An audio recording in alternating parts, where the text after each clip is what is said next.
পৃথিবীর অ্যামাজন জঙ্গল এখনো আমাদের সকলের কাছে একটি রহস্য হিসেবেই রয়ে গেছে এবং আজকের ভিডিওতে আমরা আপনাদের এমন কিছু রহস্যময় জিনিস দেখাবো যা আপনারা আগে কখনো দেখেননি, তাই আমাদের সাথেই থাকুন। নম্বর 1, দি গোল্ড মাউন্টেন। বন্ধুরা, কিছুদিন আগে কঙ্গোতে এমন একটি অনন্য স্থানের সন্ধান পাওয়া গিয়েছিল যা পুরো কঙ্গোতে হতবাক হয়ে গিয়েছিল সবাই। শুধু তাই নয়, যারাই এটি শুনেছেন তারা অবাক হয়েছেন, কারণ কেউ কল্পনা করতে পারেন না যে সোনার পাহাড় থাকতে পারে। হ্যাঁ, সোনার পাহাড়। কঙ্গোর স্থানীয় লোকেরা এরকমই পাহাড় পেয়েছিল। শুরুতেই পাহাড় সোনার তৈরি লাগছিল। এই খবর পাওয়ার পর সবাই খনন করার জিনিসপত্র নিয়ে হাজির হলো, আর মানুষ সেই সোনার মতো জিনিসটি খনন শুরু করলো। শুধু তাই নয়, অনেকেই নিজের হাতে জমি খনন শুরু করেছে।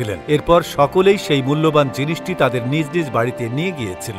নম্বর 2, ওয়াকিং লিজার্ড অন ওয়াটার। বন্ধুরা, আপনি কি এমন টিকটিকি দেখেছেন বা শুনেছেন যা দেয়ালের উপর হাঁটার পরিবর্তে জলের উপর হাঁটে? যদি না দেখে থাকেন তাহলে এখনই দেখে নিন। কিছুদিন আগে অ্যামাজনের জঙ্গলে এমন একটি টিকটিকি পাওয়া গেছে যা পানির উপর দিয়ে হাঁটতে পারে। এর নাম জেসাস লিজার্ড। এর বিশেষত্ব হলো এটি মাটিতে, গাছে ইত্যাদির উপর হাঁটতে পারে, পাশাপাশি জলের উপরেও হাঁটতে পারে। বন্ধুরা, যদিও এই টিকটিকি গাছে বাস করে, কিন্তু যখন এটি কোনো বিপদ টের পায় বা অন্য কোনো প্রাণী এটিকে আক্রমণ করতে আসে, তখন এটি জলের উপর ঝাঁপিয়ে পড়ে এবং তারপর জলের উপর হাঁটতে হাঁটতেই পালিয়ে যায়। নম্বর 3, দ্য ভাইব্রেনিয়াম স্টোন। বন্ধুরা, ভাইব্রেনিয়াম স্টোন পাথর ট্যাঙ্গানিকা প্রদেশে পাওয়া যায় এবং এই পাথরগুলি দেখতে এত অদ্ভুত যে লোকেরা যখন এগুলো দেখত তখন তারা অবাক হয়ে যেত। এই পাথরগুলি কি কেবল পাথর নাকি অন্য কিছু? এখানে জঙ্গলে যা কিছু ঘটে তা বিশ্বের অন্য যে কোনো জায়গার থেকে আলাদা। যে পাথরগুলো পাওয়া গেছে সেগুলোর ঘটনাও একই রকম, কারণ এই পাথরগুলো কেবল দেখতেই অদ্ভুত নয়, বরং এই পাথরগুলোর একটি অদ্ভুত এবং বিশেষ ধরনের বিশেষত্ব রয়েছে।